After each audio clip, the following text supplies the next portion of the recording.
Journey, dito tayo ngayon sa Mount of Olives, dito sa Holy Land, Jerusalem. Umaga nating nakyat tong bundok na to para iwas tayo sa mga madaming turista. At makikita natin ang view sa likod. Ganyan ang view sa likod. Kung makikita nyo dito ay puntod ng mga Hudyo ang mga yan. Halos sakop nila yung Mount of Olives. Wala ng mga olives, kundi mga puntod ng mga Hudyo. At dito naman sa taas na to ay yung Old City ng Jerusalem. Kaya tinatawag nilang Old City kasi sa loob ng walls na mga to ay yung Old City sa inside. Parang square yan.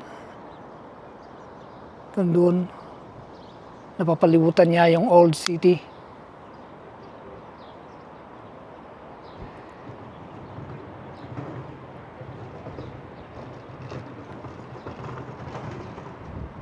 Ito, mga walls mga to hanggang doon.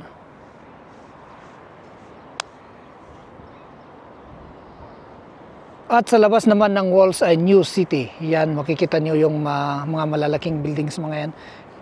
Diyan ay New City na.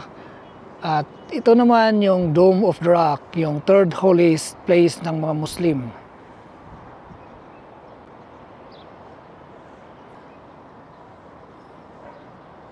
Pero yan ay pinaka-holy site ng mga Hudyo at same sa mga Christians.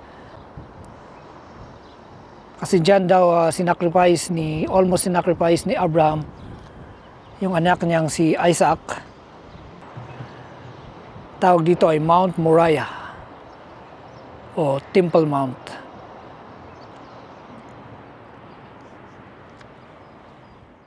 Sa Temple Mount, dyan din dati nakatayo yung first and second temple ng mga Hudyo.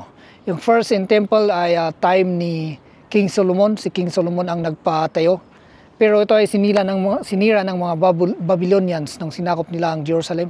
At yung second temple naman ay time ni King Herod at naabutan yun ni Jesus Christ, pero ito ay sinira ng mga Romans.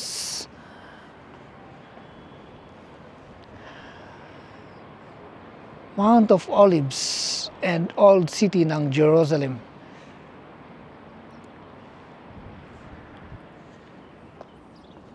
Marami kang makikita dito sa Mount of Olives na view.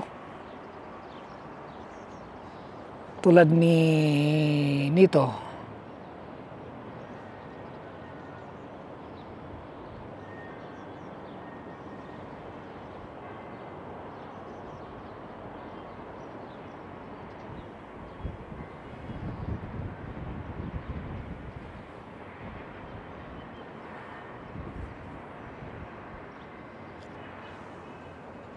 Itong church na to, dyan daw namatay si Virgin Mary. At sa baba naman dito ay yung church na binitray ni Peter si Jesus Christ. Dito.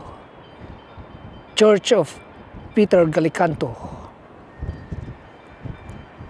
At doon tayo pupunta mamaya.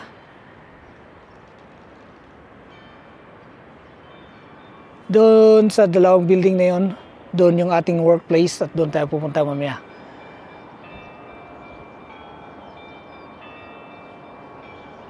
At sa likod naman ng Dome of the Rock, makikita dito yung Church of the Holy Sepulchre.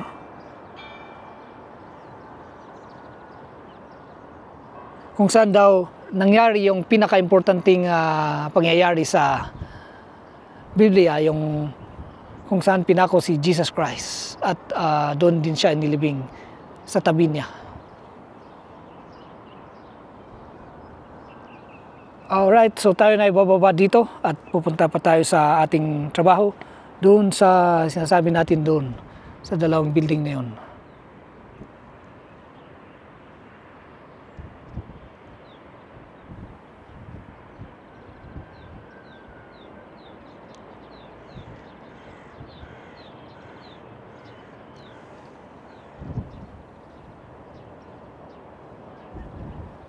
Dito.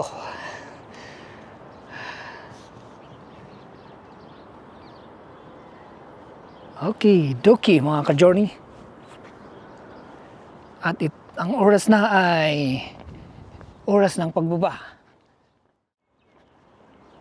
Samahan niyo akong maglakad pababa dito sa Mount of Olives.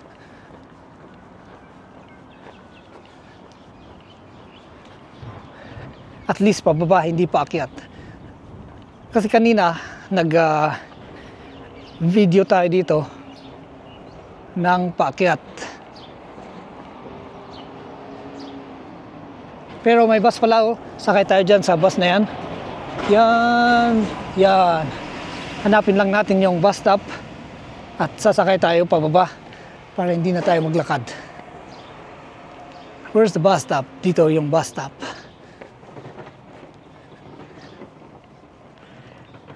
Okay mga ka-journey, see you sa loob ng bus. Mga ka-journey, nakasakay na tayo sa bus. At tatatlo lang tayo dito sa loob. Kasi maaga ngayon.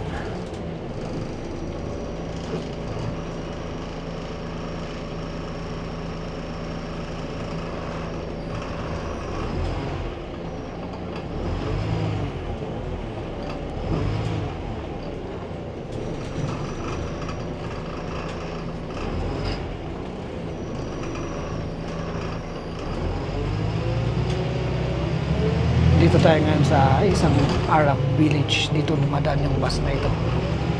Kaya puro mga Arab yung الركاب الأعزاء تماشيا مع تعليمات وزارة النقل والمواصلات نعلمكم بأنه سيتم إيقاف بيع التذاكر نقدا عند السائقين قريبا.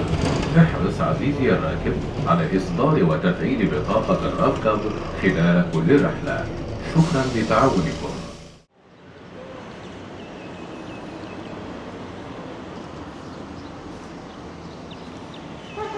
Nakababa na tayo sa bus mga ka-journey at andito na tayo sa isang pinaka-importanting gate dito sa papasok dito sa Old City ng Jerusalem. Ito yung tinatawag nilang Damascus Gate.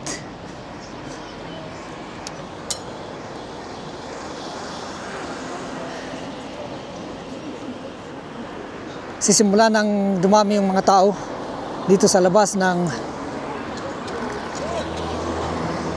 Old City, kaya yan may nagbibenta ng mga tinapay.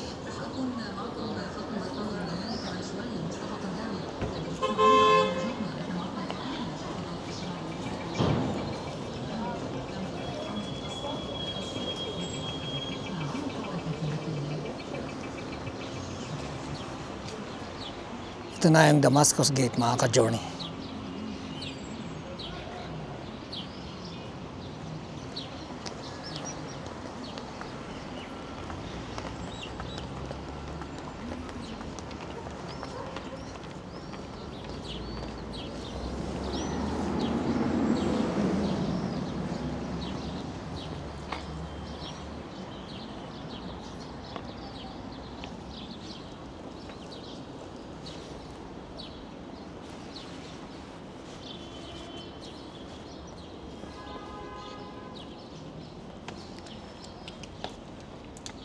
So dito na natin tatapusin yung ating video mga ka-journey at see you again sa susunod na video at adventures dito sa Holy Land, Jerusalem.